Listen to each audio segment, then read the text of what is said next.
Hello there, one and all, and welcome to episode, drumroll please, 500, 5 with 2 zeros behind it, of Love at First Scent, with me, Persolaise, live on YouTube.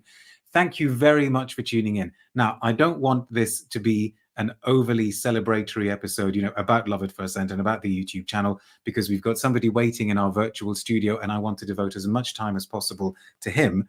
But before we do that, I just have to say a huge, huge thank you to every single one of you out there for basically helping me make it to this milestone, because quite frankly, if it weren't for you, I wouldn't have made it. If it weren't for your support, if it weren't for your good humor, for your encouragement, for all of the messages that you sent, for all of the feedback, for all of the little texts and DMs that say, have you checked out this brand? Thank you, thank you, thank you for all of that. So please give yourselves a huge pat on the back. And thank you also for continuing to make this such a great space for all of us perfume geeks to exchange ideas in what is hopefully a kind of safe environment where we can agree to disagree.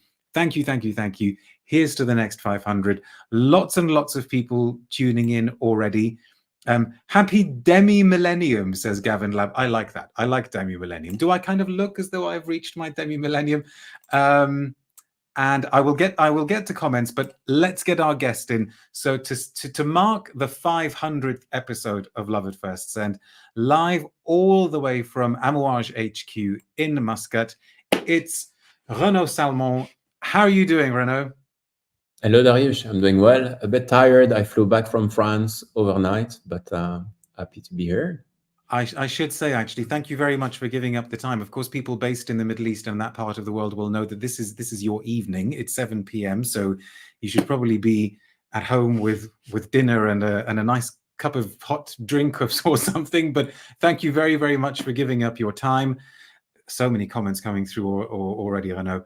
We will get to those in due course. Now, one thing that we will say, or that I should say straight away, is that the main focus of today's interview is going to be on this tiny little low-profile release that you sprang on us a few days ago called the Amouage Essences.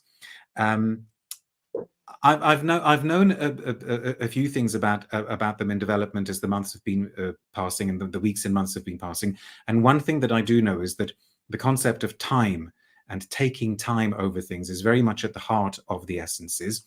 So I also thought we would kind of reflect that in this interview today, and that we would not necessarily slavishly stick to the 1 hour time limit, because regular viewers will know that I really don't like any videos to go over than an hour. But today we're going to kind of throw that one to the wind. I'm also not saying that we're going to go on forever and ever and ever, but if we need to go over an hour, we'll need to go over an hour. Because there are so many aspects to the essences that I know full well that hardly any mainstream media outlets out there, if any, hardly any magazines, hardly any other YouTube channels will actually be able to, or will be even interested in explaining every single aspect of the essences in their entirety, because there is so much to say. And so I thought, okay, it would be brilliant to give you this opportunity, Renaud, to say as much as you feel you need to say or want to say, to explain all of the different facets of this. By the way, if you're watching, if you haven't figured out by now that this is going to be one of the geekiest episodes ever, a total geek fest, because there are so many minute aspects and facets to all of this to discuss. So I thought we need to do it on the Persolaise channel, because this is where we love geeking out. Now, I promise I'm going to ask you some questions in a second, and we'll get to you. So to kind of get the boring, but not boring bits out of the way, I will provide a very, very, very quick overview of the essences, and then we'll kind of go back and look at each aspect in detail. Oh, somebody's already telling us, Oriana is saying 2 out of the 3 essences are low in stock and Outlands is already sold out. Thank you, Oriana. Does Oriana work for the brand? I don't think Oriana works for the brand. Don't think so, no. No. Anyway, so the essences now, after many, many, many months and in some cases years of work, the essences are now basically 3 perfumes in a brand new collection for Amouage. We have Reasons, composed by Bertrand Duchaufour. We have Lustre, composed by Julien. I never know the correct way of saying his name. Do we pronounce the S or not? Rasquinet. Oh, so it's Rasquinet. Okay, so Lustre is made by Julien Rasquinet and Paul Guerlain, and Outlands is made by Cecile Zarokian. So far so simple. But the alcohol in which the perfume concentrate is diluted, the ethanol, the bioethanol, has actually been aged in barrels made of oak, the idea being that the ethanol is infused by the oak, that it somehow takes on some of the characteristics of the oak wood making up the barrels, handmade artisanal barrels made from made in a firm in France. The perfume concentrate, the actual juice, has also been infused by sandalwood chips obtained from sandalwood trees growing in Australia. The idea there being that the sandalwood will also will infuse the perfume concentrate. The concentrate and the ethanol have been allowed to sit and age not just for weeks, but for months before they're finally put together. So this in itself is already, hopefully, giving you all the idea that this is quite different. This is quite revolutionary. This is quite resource intensive, time intensive. And they have been put into brand new bottles, the first brand new bottle design that Amouage have done in, I think, 15 years. A bottle, I can't show you, but I think Renaud will be able to show us in a few minutes. A bottle that takes its design from the Amouage emblem, so that when you look at it from the top, it looks like the emblem, but when you look at it full on, it kind of looks like rippling sands. On the base of each bottle, there is a handmade medal which contains the sort of basic information that you see on normal perfume packaging, as the quantities, etc. We've got a really interesting kind of science fiction inspired visual campaign for the three bottles. We've got the usual Louise Mertin's artwork for the packaging. So that's kind of it in a nutshell. Am I right? Is that fairly accurate, Renaud? Yeah, I think you're doing a good job, Dash. Okay, so now over to you. After 7.5 minutes of me waffling on, over to you. Take us right back to the beginning of all of this, Renaud. What was it that came first? Was it that you thought you wanted to create a brand new collection at Amouage, something that would be a purely Renaud Salmon project? Or was it more that you were guided by this idea of wanting to explore infusions? I know that you've been very interested in the last few years, well, since you joined Amouage, actually, very interested in maturation times, maceration times. I guess the natural progression from all of that was to think about infusion. So what came first? Take the story away, and I will take a breath and be quiet for a few minutes. Yeah, I think what came first is literally when I arrived at Amouage 5 years ago, I tried to look around and I tried to understand what made, technically Amouage products different. And very obviously, I think three things came to mind. One, the concentration, and the topic of the concentration. I think I've explored it with the extraits, the exceptional extraits, quite a lot. Second thing is, most of the things handmade, hand assembled, hand compounded, and so on. So, like the human intervention, and then the last one was the time, because I realized that every Amouage fragrance had a proper aging protocol, and actually that aging protocol was quite long, something that I had not seen before to that extent. And even sometimes, some batches of perfumes were forgotten in a corner of the manufacturer and so on, were aging for that extra time. And that probably explained also a little bit some of the differences that, you could see between batches. So I felt, well, there must be a way actually to really play, not only play, but just experiment and explore the idea of aging, and the idea actually of, aging intentionally and trying really to amplify the impact of aging or understand the impact of aging and how it could benefit some fragrances. So that was really the starting point, I think. So what happened next? Well, so you know, when you are like, when you realize that you have all of those parameters to play with, I tried like to focus on every single one of them. So as I said, the concentration, I think I pushed it quite far with the exceptional extraits, up to 56% for Epic 56.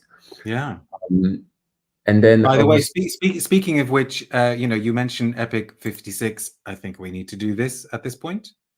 Can you hello, see that? Cecile. Cecile Yeah. is there. So, thank you very much for tuning in, Cecile. Maybe we'll ask you some questions as well. Let's see how we go. But anyway, carry on. So the concentration, I think I explored quite a lot with the exceptional extraits. And then I was thinking about aging. I did quite some research, and a few people were involved in those researches, particularly people who we call sourceurs in French. So people whose job is actually to source ingredients. And one of them was Stéphane Picard. So Stéphane Picard is really specialized in sourcing ingredients around the world. And he was already doing some research about the idea of aging ingredients, but also aging fragrances. So I had quite some discussions with him. They were really interesting. And it basically brought back the idea of infusions on the table. So infusions are not new in perfumery. Infusions have been around for probably centuries as a way actually to extract the smell actually of ingredients. If you think about it, you know, if you recall those old images of apothecaries, you often see, you know, those old images with big glass jars and ingredients floating inside at the back of people. And I mean, those were basically infusions, and ingredients were infused for a very long time. So I started asking perfumers, I started asking experts about what makes actually an infusion, when it comes to an ingredient, what makes an infusion different from any other extraction process. right. Let's say a distillation or something like that. And everyone was kind of saying, well, it's just very different. You know, an infusion of vanilla is not the same as a distillation of vanilla and so on. What, as But in the end result is very, very different, they said. yeah, I think first of all, the smell is different, but the technical behavior of what you get is quite different as well, because I mean, everyone described it as it has like a very different technical behavior. It feels more like a veil of the ingredient, like, like something that lingers around instead of being very dense and focused. And I was quite interested about that. So I started smelling infusion of ingredients. And I started doing some research about any type of brand or person and so on that was currently doing infusions. And And what did you find out, actually? That's interesting. Are there some that do infusions? yes, so there are a few, obviously, ingredient suppliers doing infusion of ingredients. I think a brand like Scent of Woods from Fabrice Croiset is also doing infusions of, and if I'm not wrong, of ethanol in different wooden barrels. Okay. So this is one. But then what I was keen on was actually doing not only the infusion of ethanol in wooden barrels, but infusing the whole fragrance. So in something else. But at this point, is this still like a kind of intellectual exercise for you? Are you just sort of experimenting and playing and see what the results are? Yes, Or it's okay. purely experimental, and it's really just out of pure curiosity, and because I'm being given the chance at Amouage to just I'm sitting on top of the manufacturer, so I can ask people, do you mind just trying something and so on, and then we try things downstairs. And And by the way, I should actually say, for those of you who haven't been there, you mean that literally, don't you? I forget, your office, Renaud, is on the second floor or third floor? The first floor on top of the ground floor. So Oh, right. yeah, Okay. And then, yeah, you literally just nip down one flight of stairs and there yeah, it all is. There are all yeah.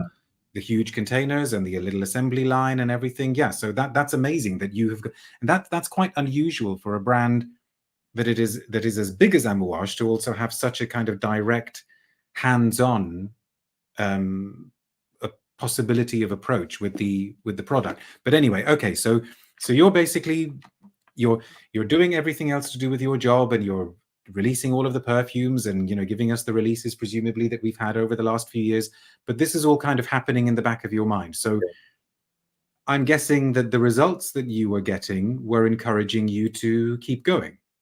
Yeah, the results were really interesting. And I mean, they were varying quite a lot depending on the ingredients you would use, because I did some tests.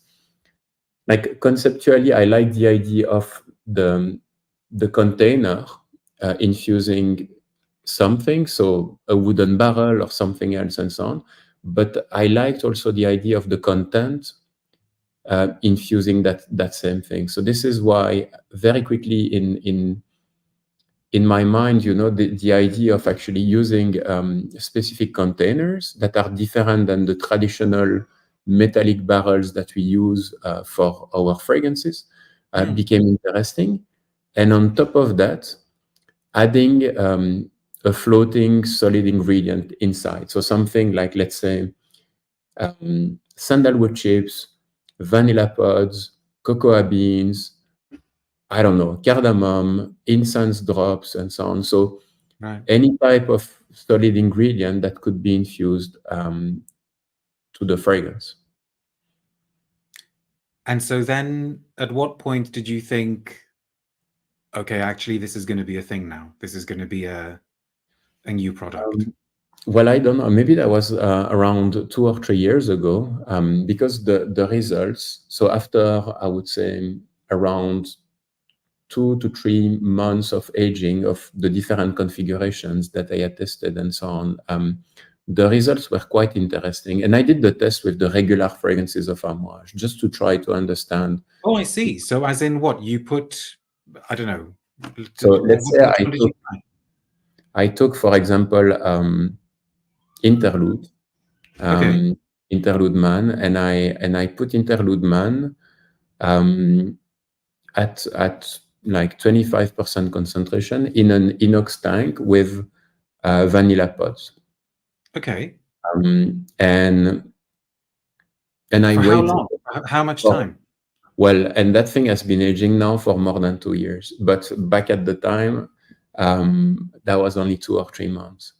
Right. And I smelled like the difference and so on, and the difference was quite convincing. And I mean, it's very simple, if you think about it. It's just about adding the right ingredients, the right quality of ingredients, and the fragrance really takes on the personality of the ingredient, and it creates this kind of patina that does not dramatically change the fragrance, but adds really this kind of veil that people have described to me. And it's quite. And is this something, is this something that is so subtle that only people who work very, very closely with perfume would be able to detect? Or, would people going into a shop be able to So it detect it? depends on the ingredient, it depends on the quantity of that ingredient, and it depends also on the duration.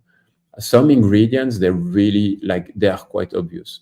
If you take, again, if you take vanilla, if you take sandalwood as well, if you take cardamom, if you take incense, this is all quite obvious. For some Okay. reason, cocoa beans and so on were not super obvious. But the ones I mentioned, I think, any, I would say, random, uneducated nose would be able to perceive the difference Okay. side by side. Right. So you heard it here first, I think. We've got an interlude vanilla flanker hopefully on the way at some point. But anyway, I interrupted you. So where did we get to the point where you actually maybe went to your CEO or whoever you go to in these situations and say, I think we need to do a new line? Yeah. So this is when I probably 3 years ago, I went to Marco, my CEO, and I told him, I think we have the possibility at Amouage to do something that not many companies actually would be able to do. Mm. Um, because I think, nobody would be willing to take the time these days to and the risk as well to go through that process, and to actually try to create a product that feels different, that has a technical behavior that is quite unexpected and different. And I'm very lucky to have a CEO who said yes right away. Let's do it. And then it became a big adventure. So as the next step, what I need to do, first of all, I need to decide, am I doing this on existing Amouage products? Am I Right. doing Yeah, this yeah, yeah. on new products? And I wanted that to feel quite new aesthetically and so on when it comes to the fragrances and so on. So I decided to actually create original products, original fragrances, and also because I had noticed that some fragrances in my test were actually reacting better than other fragrances to the aging. So I had a gut feeling about the profile of fragrances that would behave very well.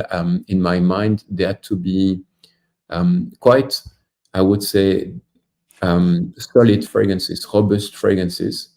Um, with So a almost making from the word go, making perfumes that you knew would benefit even more from being infused in a way.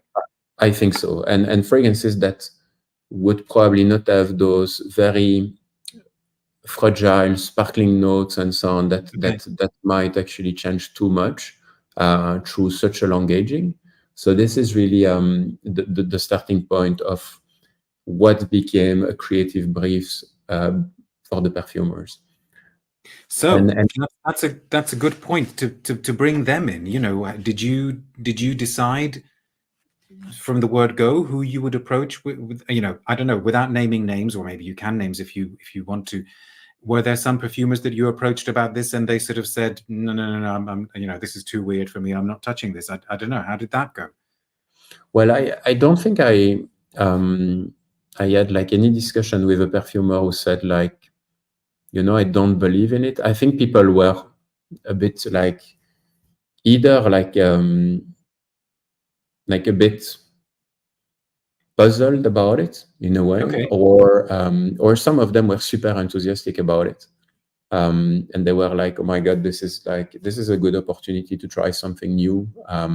We don't happen to have those type of interactions that frequently and so on when we work with clients. So let's try to do it. And for some of them, so some perfumers actually, I was working on fragrance IDs with some of them that I felt, you know what, actually those fragrance IDs would be perfect for that project. So I somehow I told them, listen, we've been working on this ID for a bit of time now.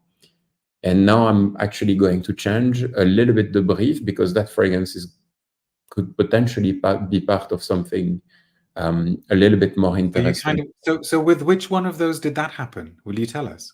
Well, I think the one of Cecile Okay. So, was so definitely Outlands was probably always going to be some kind of Amouage release, but then you yes, decided actually you wanted it to go into this. yes, because this Okay, is a fascinating. fragrance we had been working on with Cecile for a very long time. So as like I would say a regular fragrance ID, but then there was actually something in that fragrance that made me think, well, it would be super interesting to look at it in the context of the essences, and Okay. with that extra patina of the aging and so on. And maybe we can talk exactly what we had in mind, how I believe that the fragrance would evolve, and how it would make the fragrance potentially even more interesting and better. Because I think that was quite obvious in my mind with that fragrance. So when at what stage in the process did the name come? Did you get that name quite early? As I mean the essences, that this would be the Amouage Essences, or did that come quite late in the process? I think it came quite late in the process. In the end, I named them. I named them infusions. But I felt an infusion is, or let's say, I had in mind infusion, tincture, and so on, because it's technically, what it relates to. However, I felt that the in my mind, the notion of infusion conveys something quite light.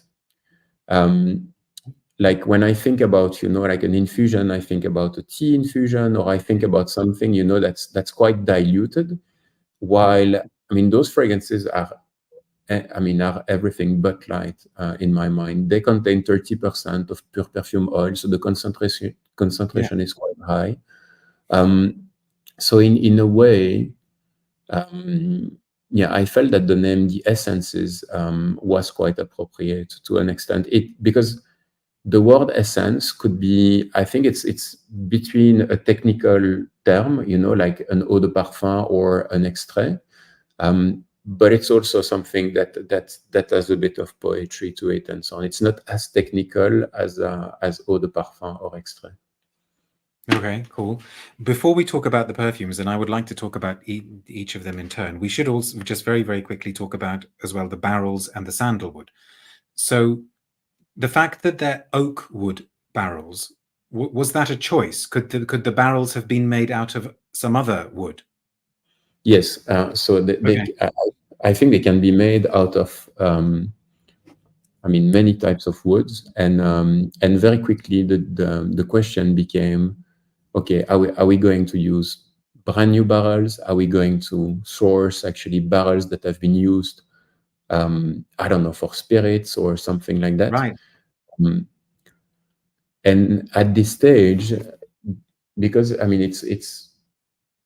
that's when I realized, I think, the expanse, the depth of the possibilities of that project, because I end up actually, with two configurations that superpose on top of each other. So one is actually, what kind of container do I use?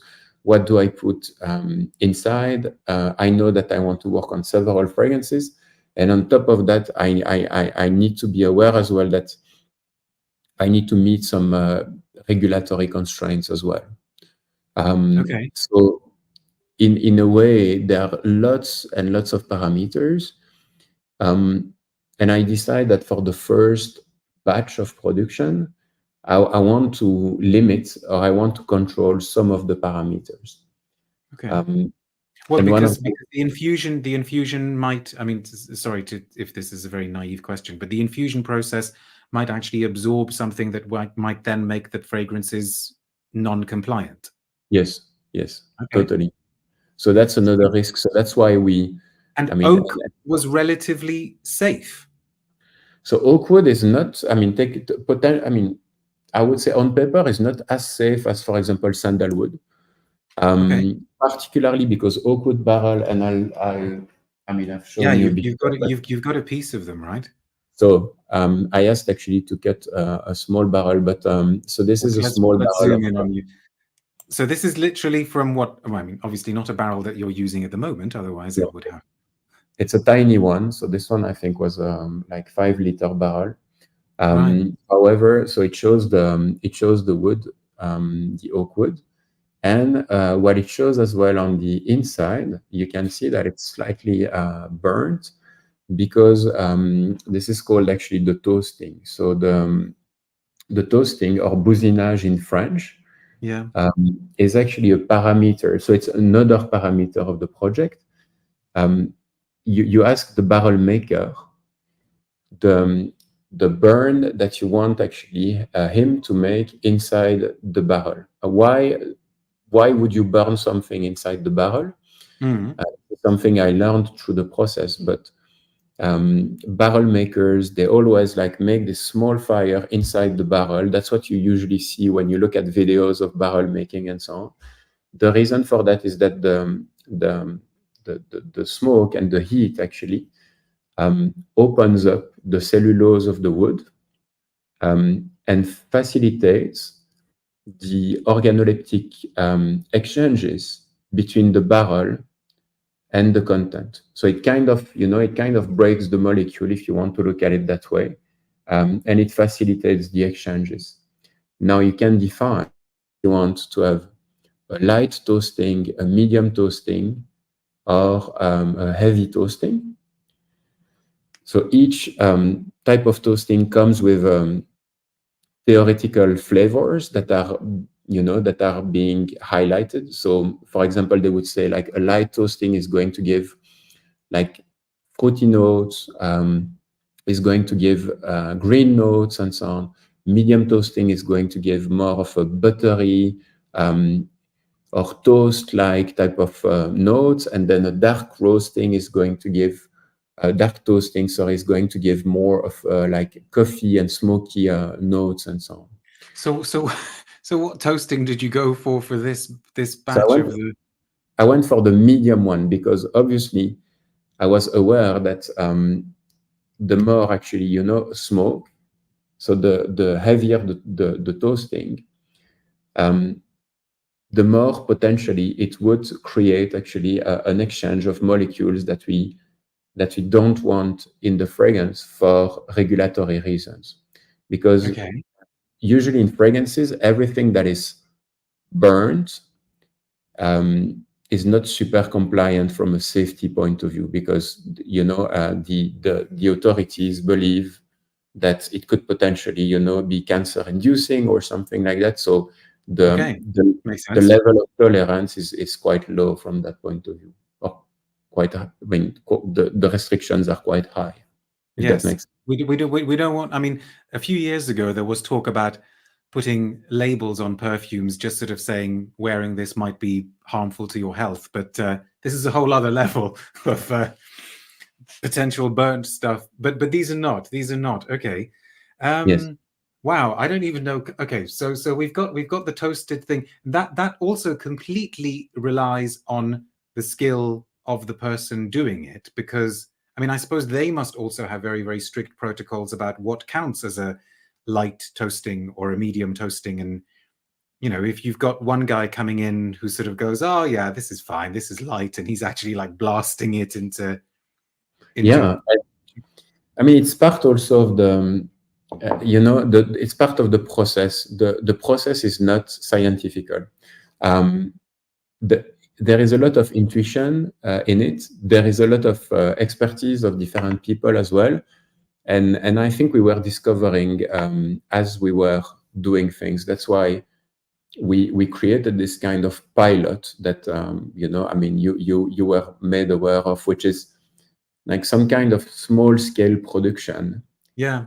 That happened before the main production. And it was literally about creating like a few different configurations, small scale, and following them a few months before the main production, because I could not afford actually to screw up the main production, if that makes sense. Okay. Right. We need to move on to the next bit. So you got the barrels. Now, sandalwood. I guess we won't sort of talk about why did you decide sandalwood, because the answer to that could be infinite. You could have done all sorts of different things.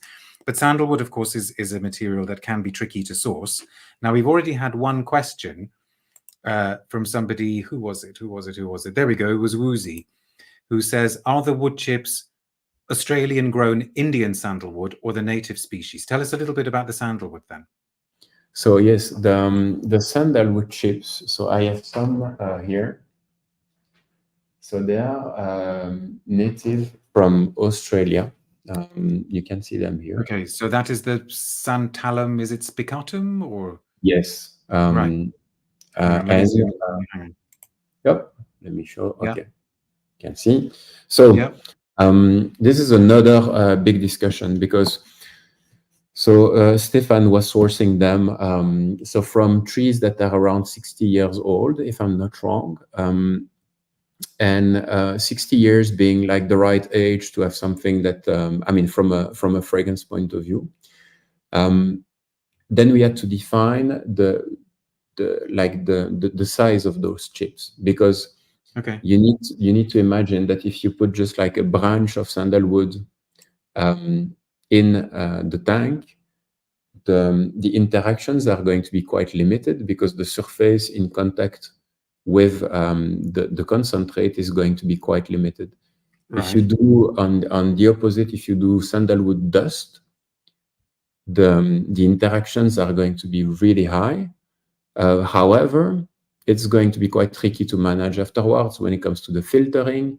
Right, because you have to You, get rid of that dust somehow. Yeah. yeah, Okay. you need to get rid of it, and that dust probably cannot be reused afterwards and so on. And I wanted actually to be able to reuse the sandalwood for something that I might reveal at a later stage. Okay. But so we decided to go for quite small sandalwood chips. And this is what we used actually to infuse the concentrate. Now, what I did not mention, Darius, is, I mentioned just before the fact that I wanted actually to age the full perfume in oak wood barrels with That's right. Yeah, sandalwood you chips. wanted to put the whole lot. You wanted to put the perfume concentrate, the sandalwood chips inside the oak wood barrels, And the ethanol as well. So everything. with the alcohol, but that kind of created a great big mess on the floor, didn't it? Yes. So, and So tell us about that. And thank God we had a pilot for that, because the pilot test that we did was actually a big disaster from that point of view, because so we ordered, I think, around 6 barrels, 6 wooden barrels, 3 big ones, 3 medium ones, and we put in the small ones we put just actually the perfume concentrate diluted at 30% in ethanol. And then in the big one, we put the perfume concentrate diluted at 30% in ethanol together with 5% of sandalwood chips. You're still following, Darius? Yeah. No, I thought. Yeah. Go for it. Keep going. Excellent. And basically, what happened is that the barrels were leaking. So obviously, the first And thing literally, what, somebody came to work one day and saw that the stuff is seeping out of the barrels. Yeah. So the floor was actually super oily, and everyone Somebody was must freaking have out. realized as soon as the smell must have hit people, I would imagine, no? Before. I mean, I think someone came in very early in the morning and realized that something wrong was happening. So I suppose the first thing somebody would have thought was that actually maybe the barrel's just sort of broken, or there's a hole in it or something. correct. Right. So we were assuming that the barrels were defective, and we called the barrel maker, and the barrel maker said, "It's very strange. Did you follow the protocol?" And the protocol for otherwise, it's your fault. You did something wrong. Yeah. Of course. Right. So the protocol is the following. You need to maintain the temperature at a very specific temperature, around 18 degrees or 19 degrees Celsius. The second thing is that you need to maintain as well the humidity at a specific level. And the room needs to be relatively humid. If it's too dry, the wood is going to be too dry and it's going to leak. Okay. And then lastly, you need to soak the barrels in water during a full day, so that actually the wood is going to expand and it's going to become leak-proof. We had done all of that. Still, they were leaking, and not only one, all of them. Okay. So then, what actually we realized? Hang on. Did you at this point? Did you kind of think, okay, we've hit the end of the road. This project isn't going to work?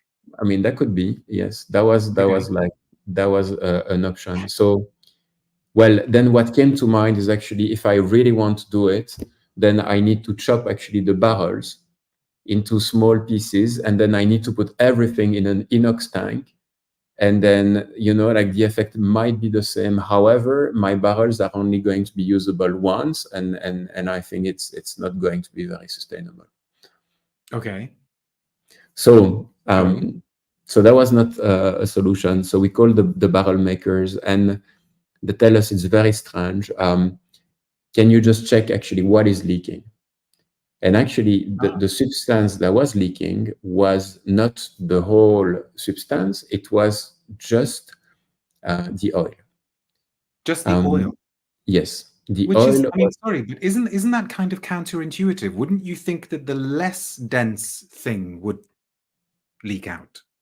Apparently, it's a question of viscosity.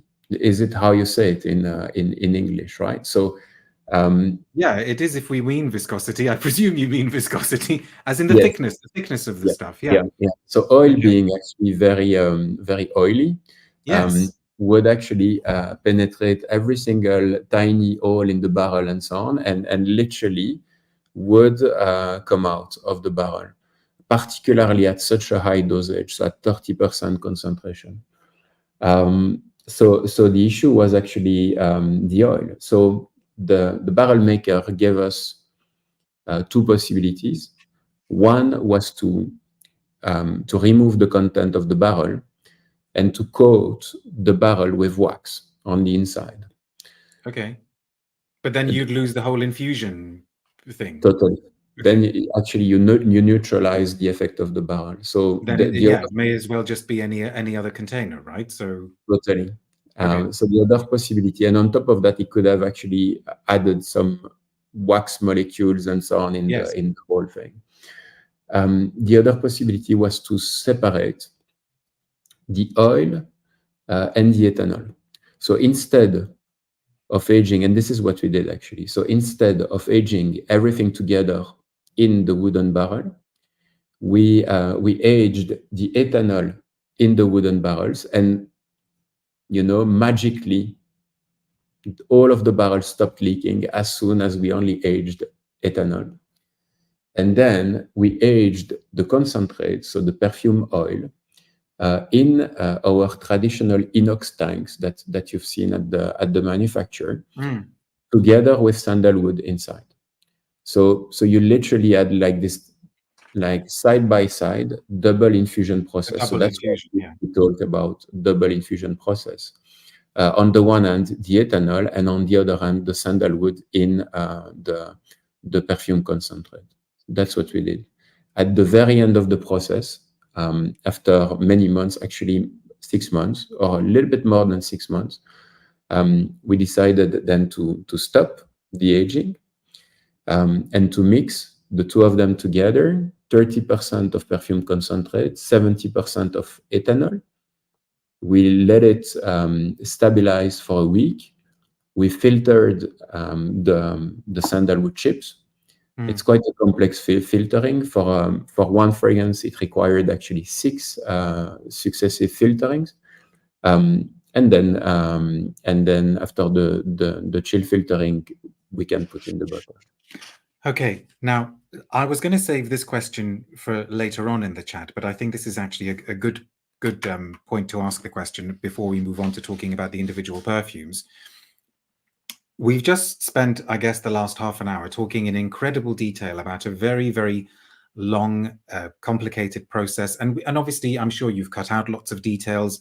I'm sure you've cut out details about the sourcing of the sandalwood and why those particular bits of sandalwood, and you've cut out details about why you went to the particular people who make the barrels, and lots and lots of but with all of this stuff that has gone into these perfumes, are you convinced, and sorry if this is blunt, but are you convinced that it was worth it?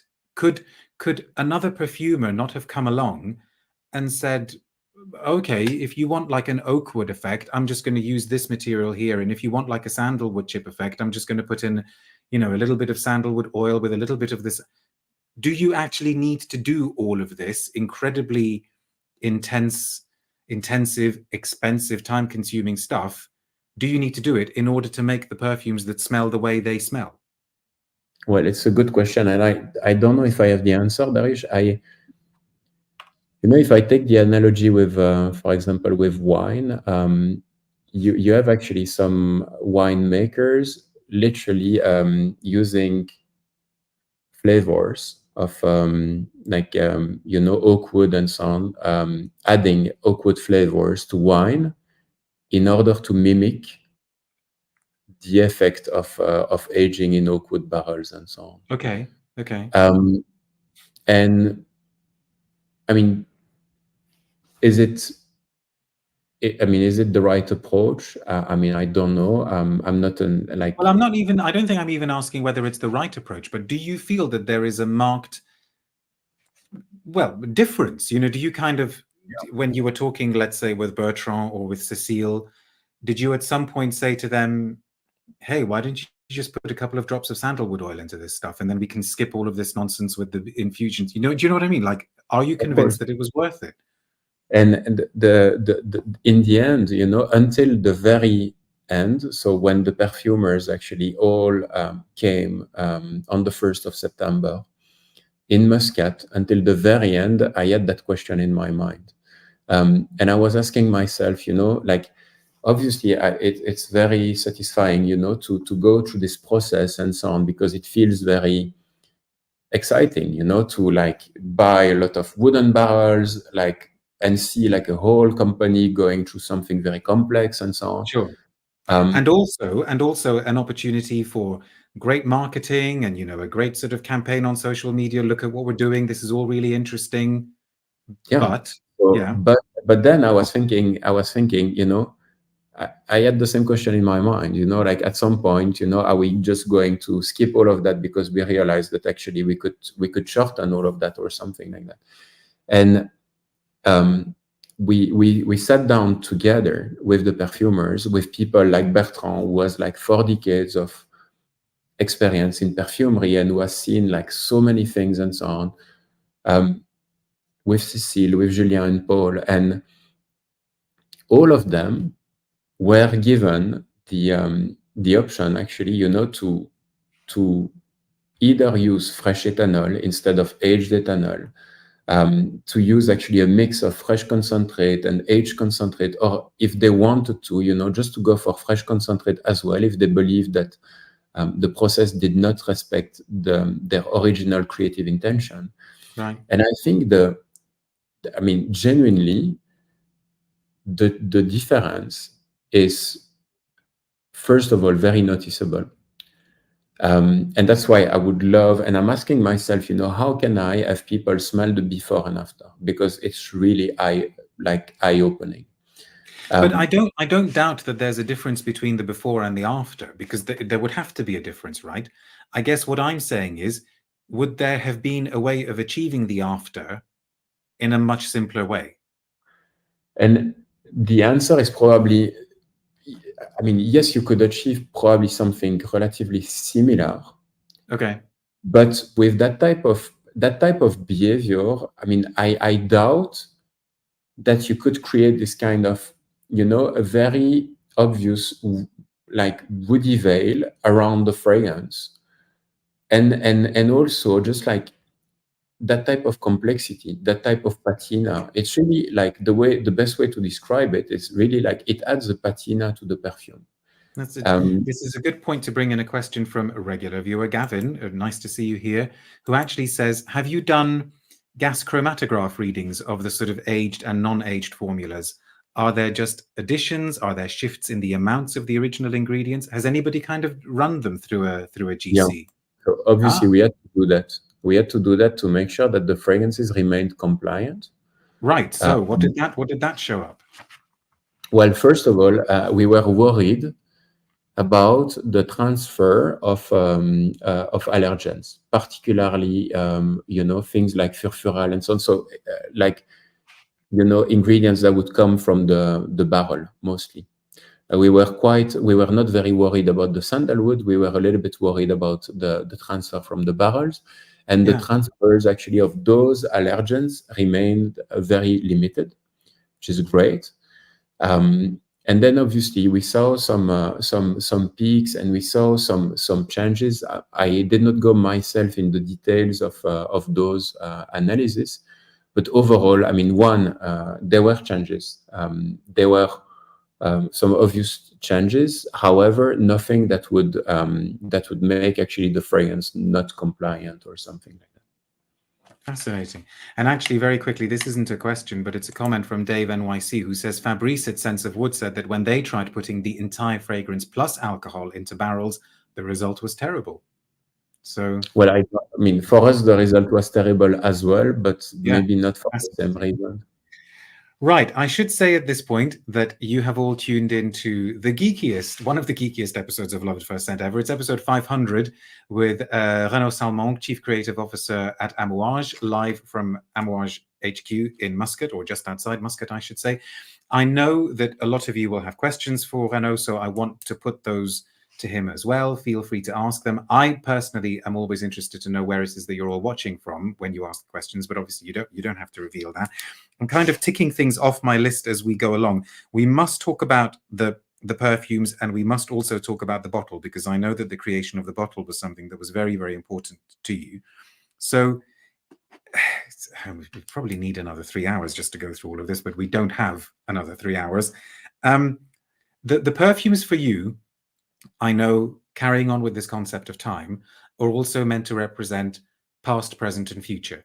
And Reasons is the past, Lustre is the present, Outlands is the future. So why don't you kind of just sort of take us through them? Talk to us for a little while about Reasons. You know, how was that born? So let me take it. So this is Reasons. Oh, hang on. Let's give you the limelight there. Okay. Okay. So you see the artwork of Louise. The box is also quite different from yes, people are used to. So the idea was actually, so this is the wave of Amouage. Amouage means the waves in Arabic. And as they are reflected, they become like an abstract hourglass, so a symbol of time. Then as you open, so I haven't actually seen you holding these in real. I haven't seen a sort of proper bottle of these myself either yet. So go on. So actually the bottles.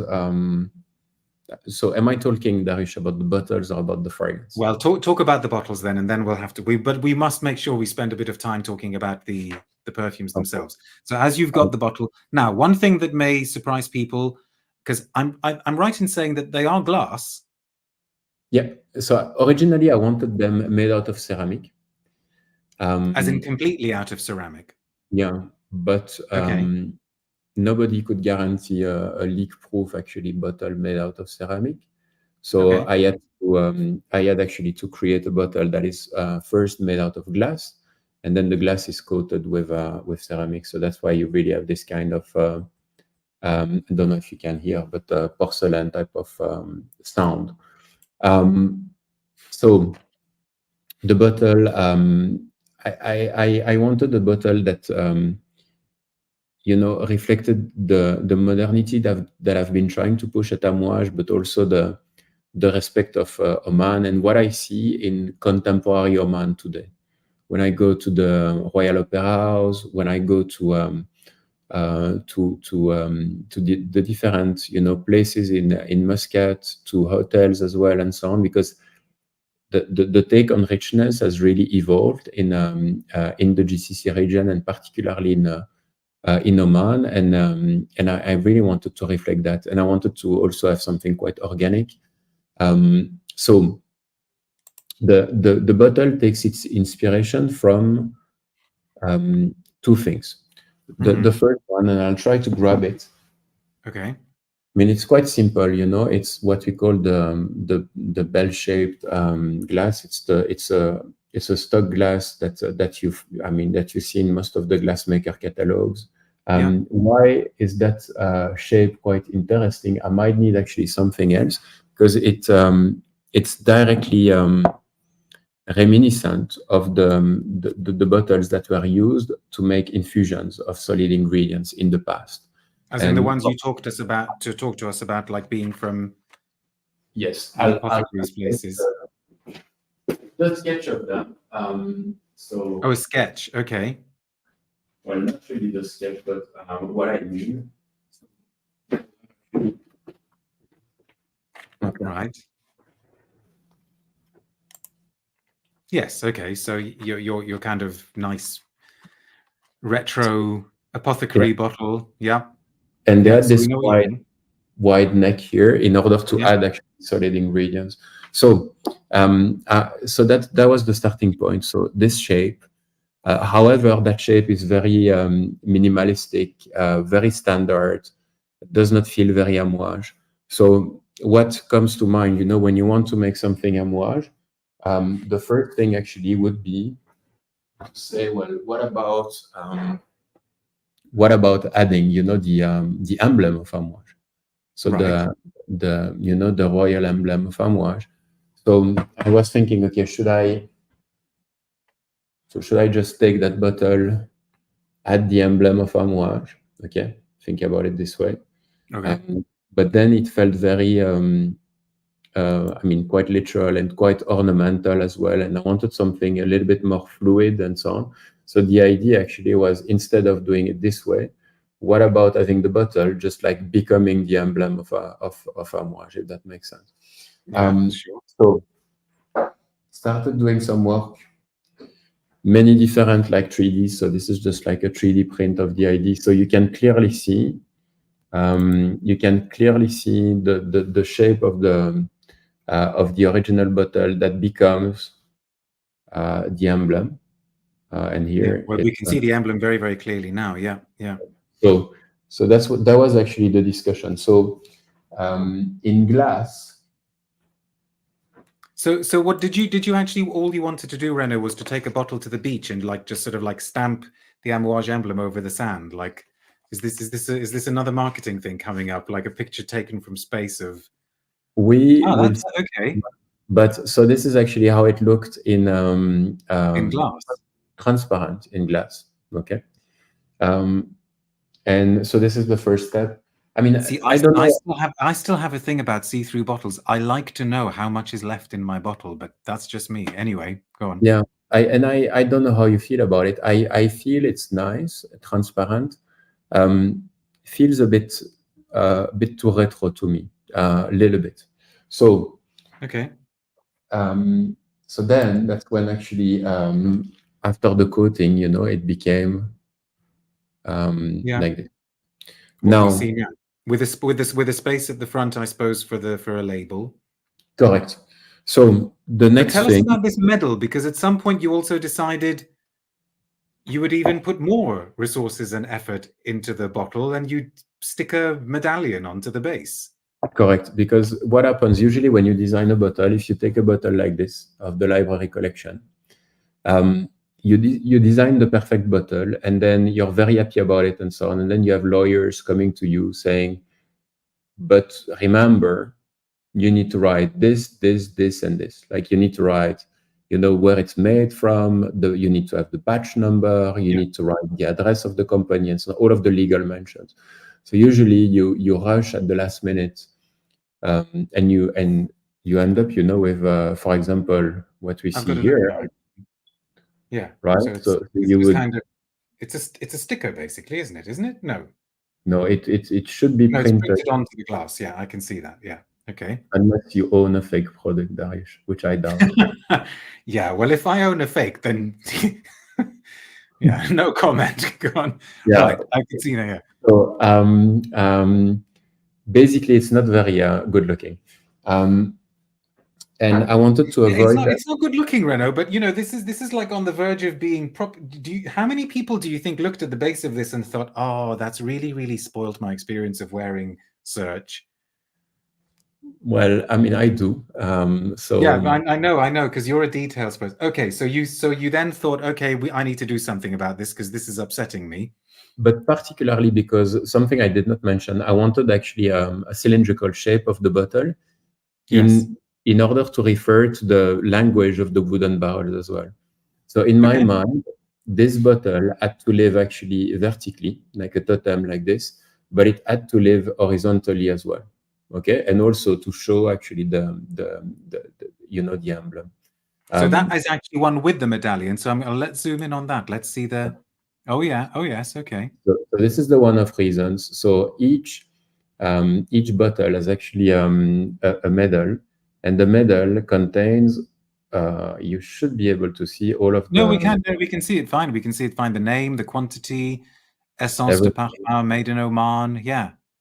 Including the batch number that you can see. Yes. Just at the very bottom here. So this is something. I mean, I think most people would struggle to say that, would struggle to deny that it looks beautiful. But also, you can imagine, Renaud, some people are going to be saying, okay, whatever money you spent on that, what would have happened if you'd put it into the juice? What's the balance? What's the balance between the juice and the presentation? Well, I mean, and it's one of those projects where I think we had the discussion with Marco, my CEO. We wanted to first of all, those products are not cheap. We've not talked about the price yet. So when I say are not cheap, I mean for the client. As in the price we pay when we go into the shops, yeah. So the retail price is, is relatively high for a perfume. I'm still, in my mind, like. Last time I looked, I think it's £355 for a bottle in the UK. Let me check. You're 100% correct. 355. Yeah, which is a lot of money, but okay, go on. If you want to tell us about price, talk to us about price.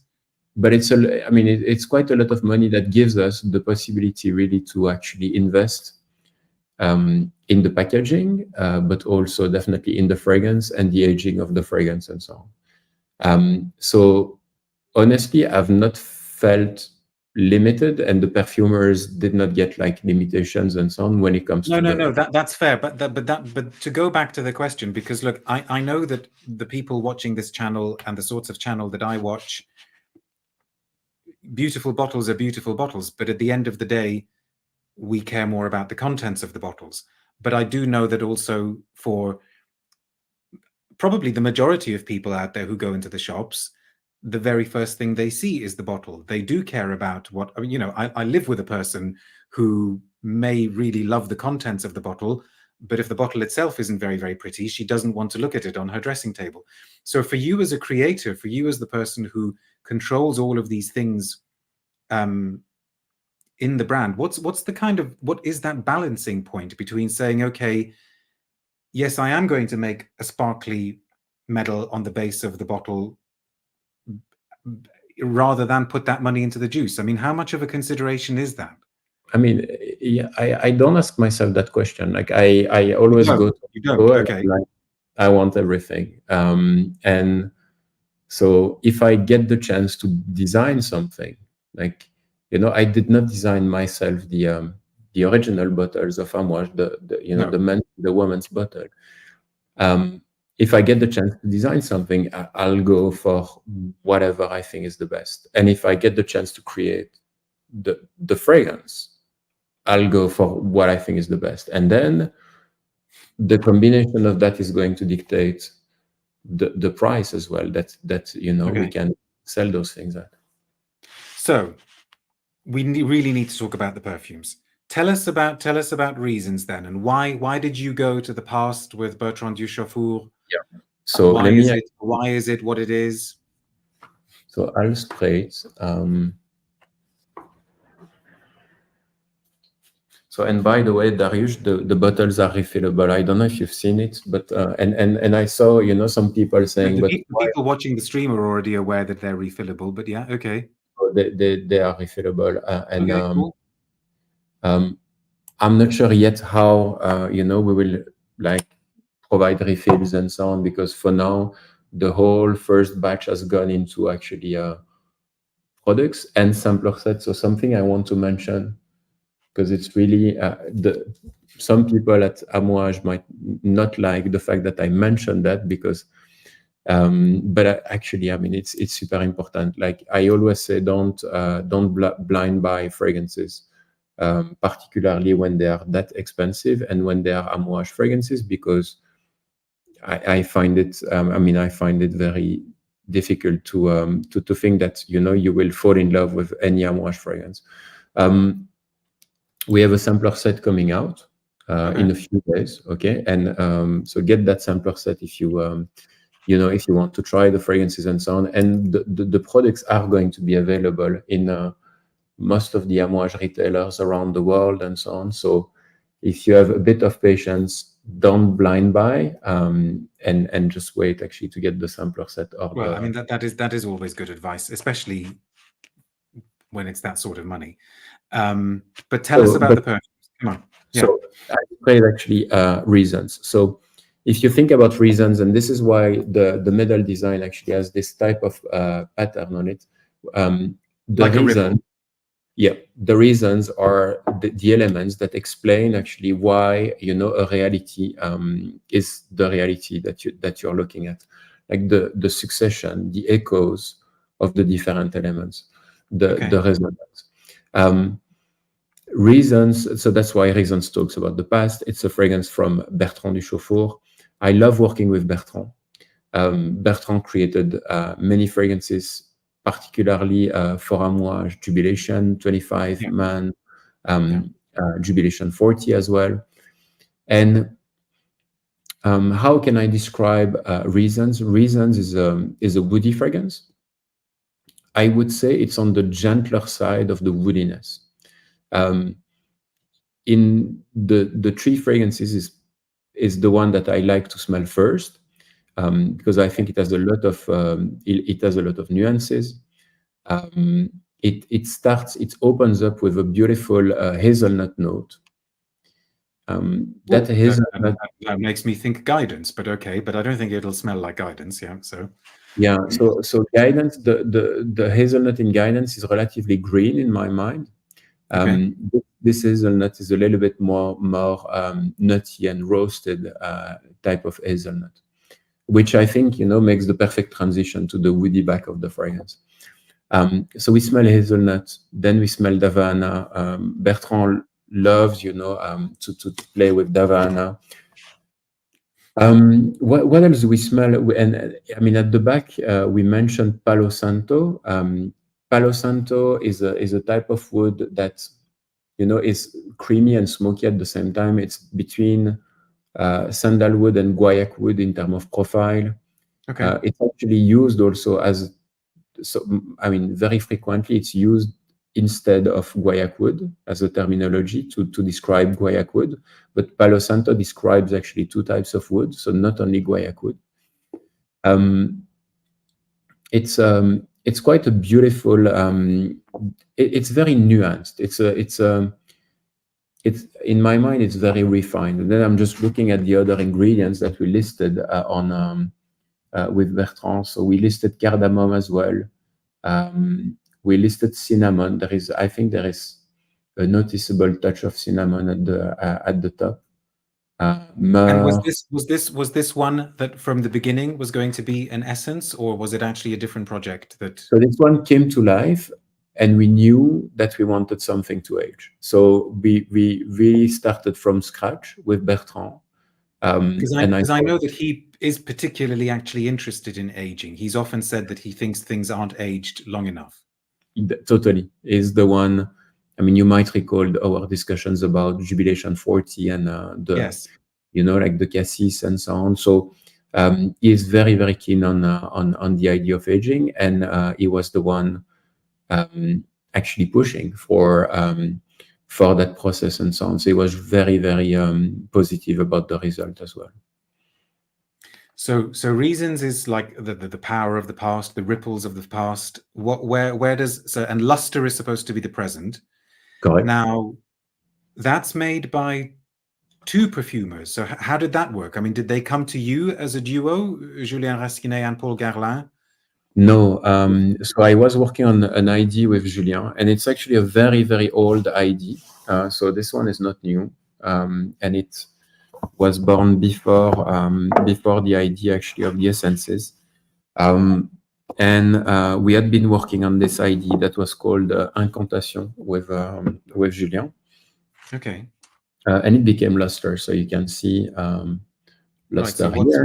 What's that one's medal look like? Show us the base. Has that one got its medal? Yes, let me show you. So it shows actually light reflecting on a surface. So it's really meant. Okay.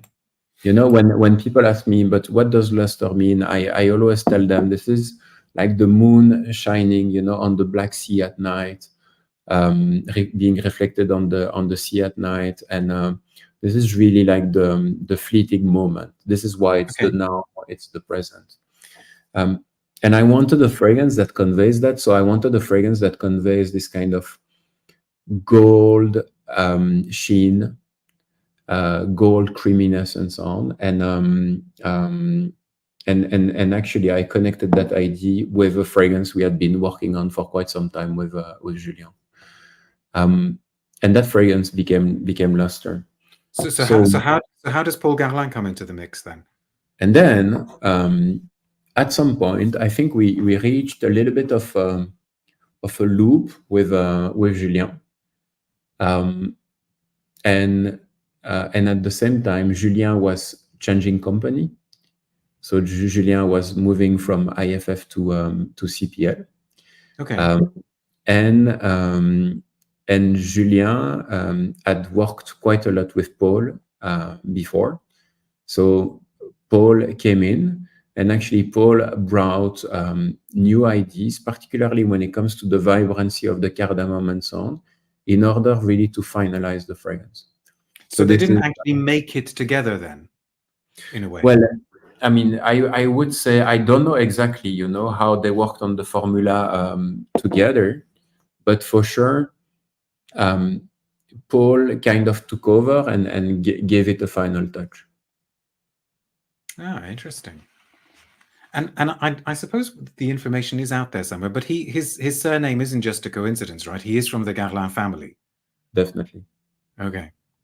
I wonder what plans they've got for him. But anyway, we'll leave that for another. So tell us a little bit about Lustre. So Lustre starts with, I mentioned it, cardamom, so it's really vibrant and sparkling. And then it's kind of all golden ingredients. So you have orris, sandalwood, vanilla, and then the infusion of sandalwood and the aging in oak wood barrel reinforces actually, the complexity, the creaminess of the whole fragrance. It's a fragrance that is very creamy, but that is, at the same time, it's quite substantial.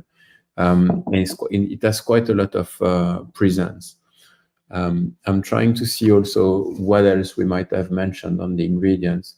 I mean, a touch of patchouli, cedarwood, benzoin, labdanum, and then, I mean, cypriol, styrax, tonka myrrh. So what for you makes it particularly representative of the present?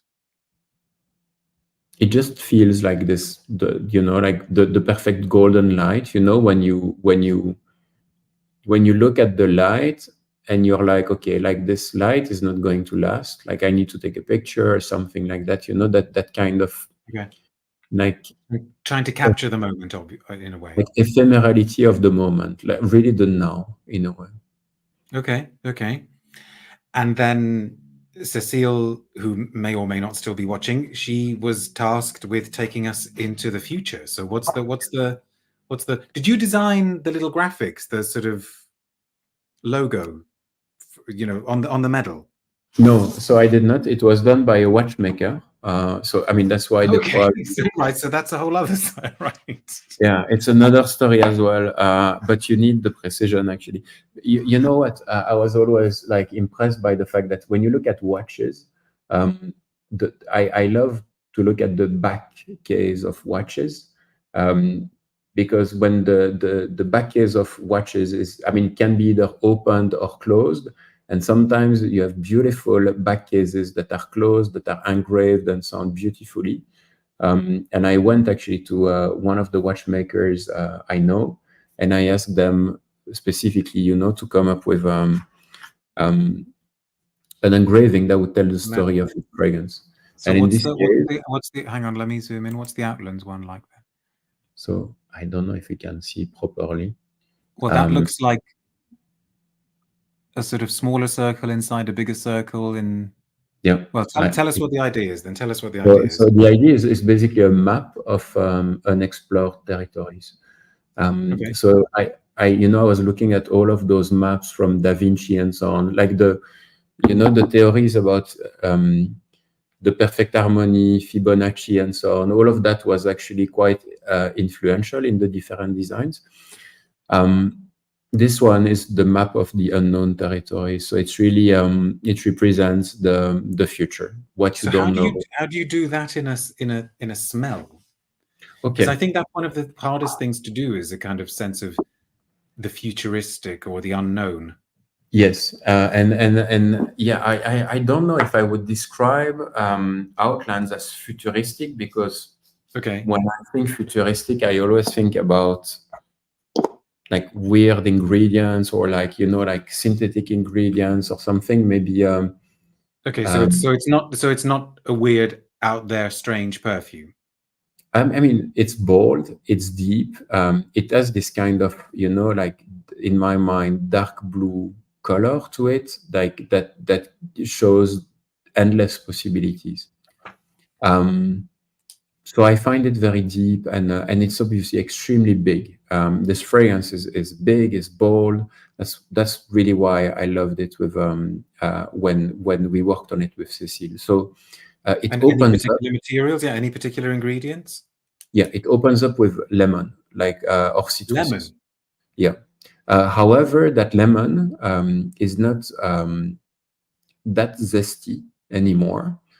It feels more like candied lemon, and that's actually through the aging process. So it went from something quite acidic and zesty to something that Okay. feels more like candied lemon.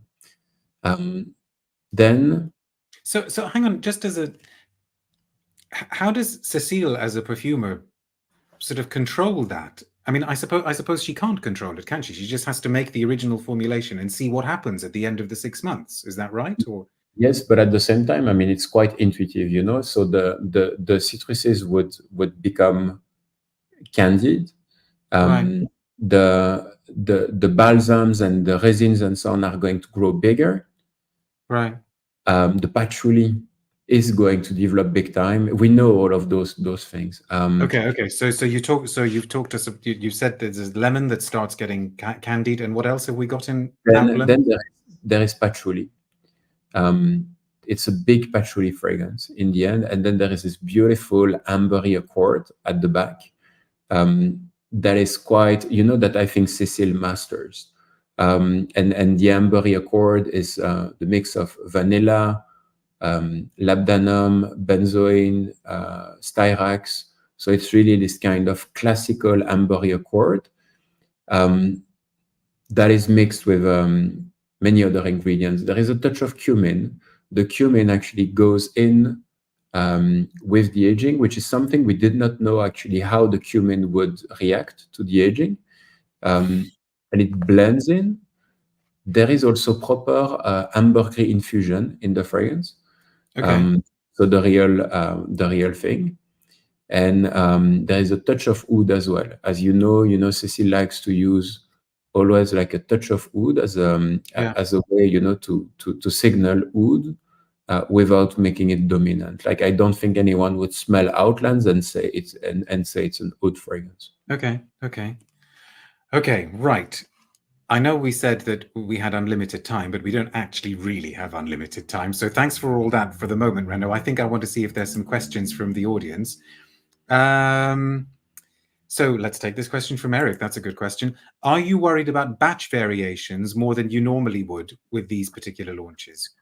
Yes. So I'm not worried about it because, I mean, I think we can decide moving on if we want to try to minimize the variations between batches, or if we want actually to acknowledge the fact that fragrances that do contain a lot of natural ingredients are going to show variations. And I think it's a broader question, broader philosophical question about, is it normal that the norm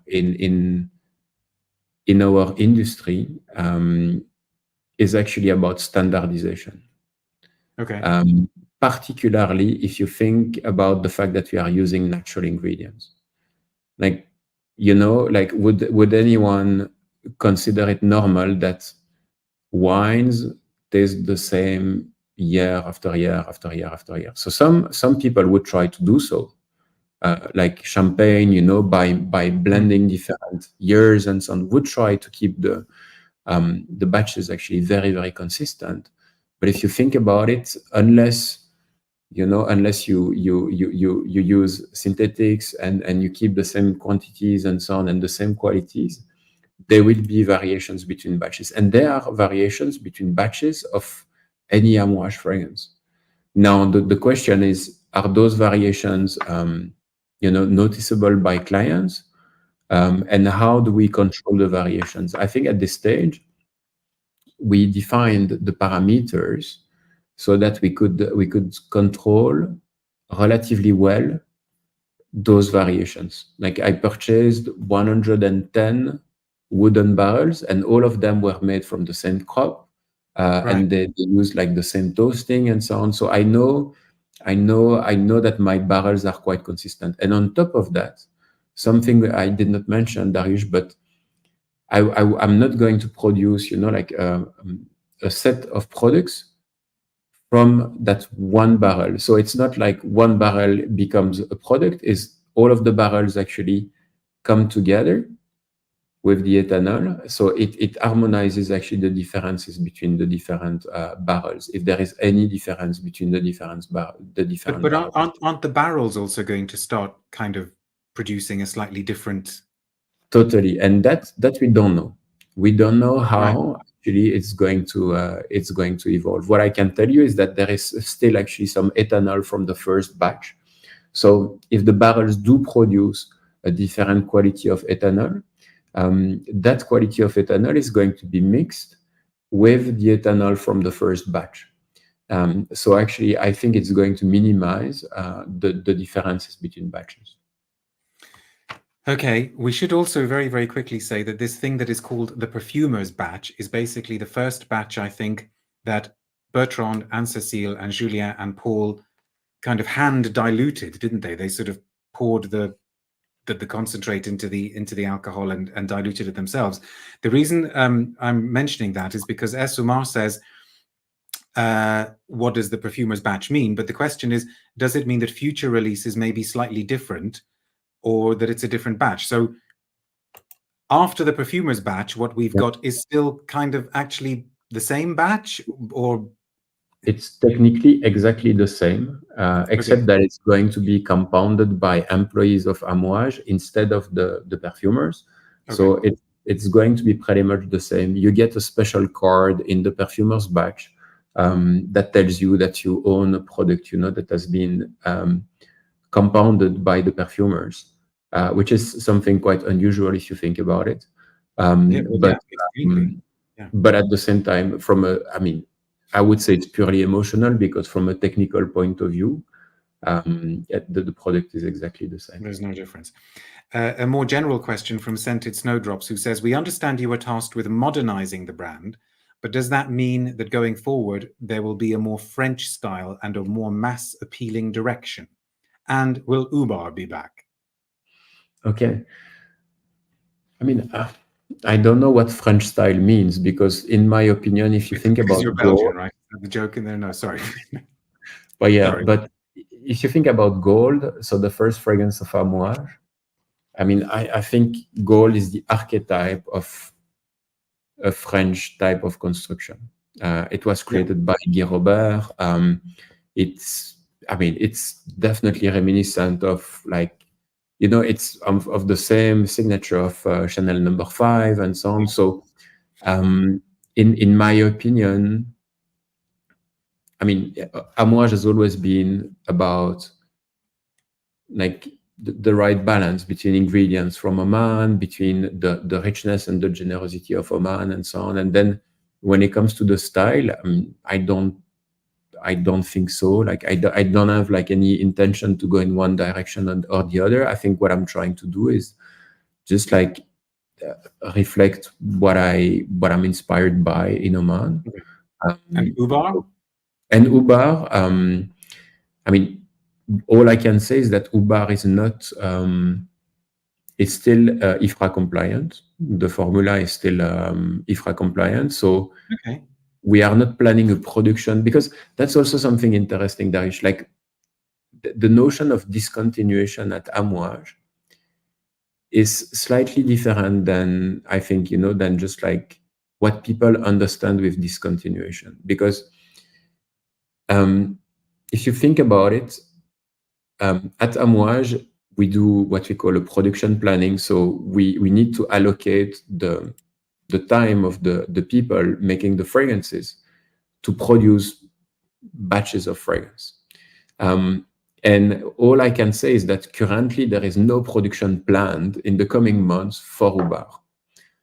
However, so basically that means because nobody was buying it. Well, I mean, it's Probably, I mean, there's probably a lower demand than other fragrances for sure. Okay. Okay.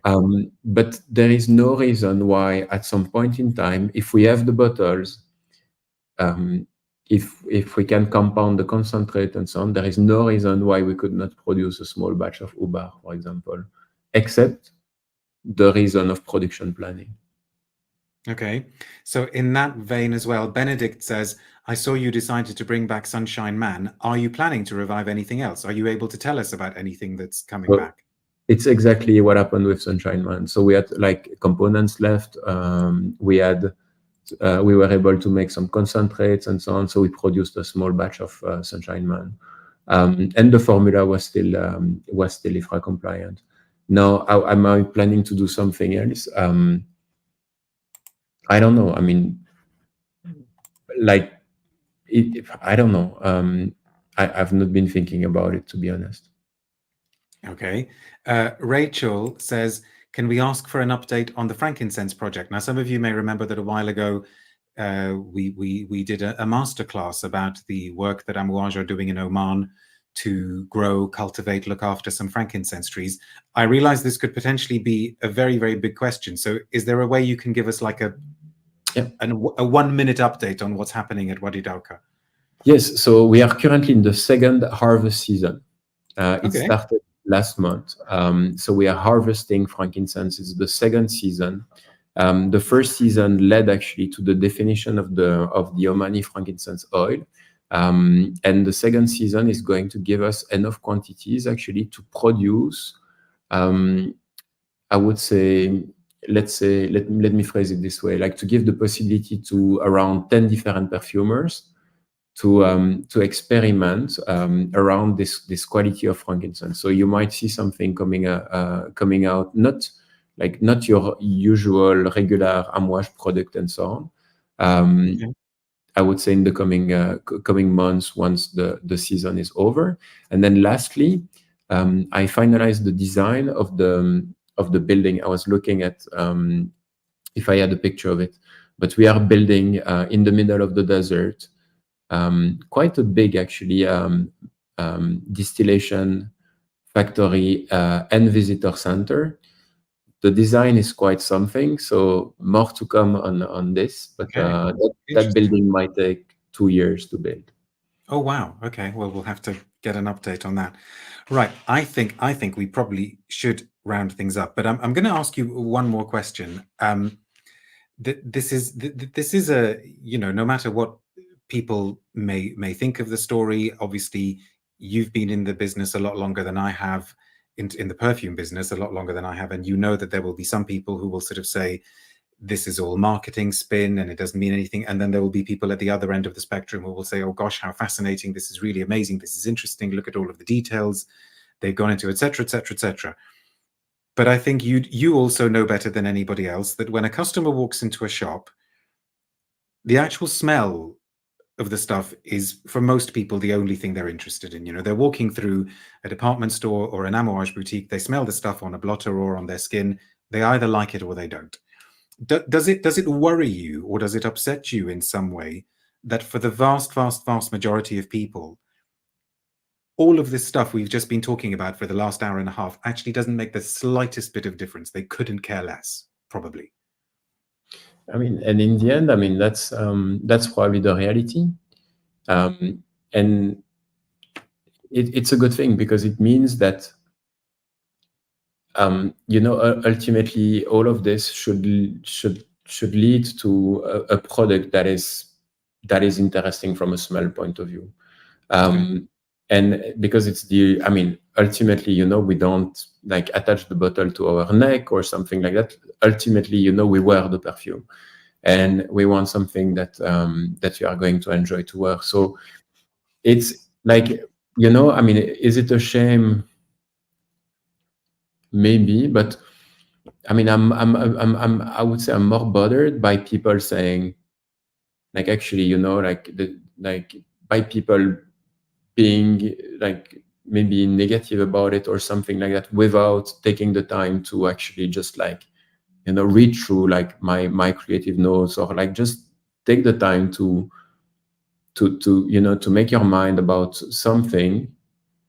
I mean, just spend a little bit of time just to try to understand what's going behind this. Okay. But hopefully people will also like what they smell. So thank you very much for taking us through that in so much detail.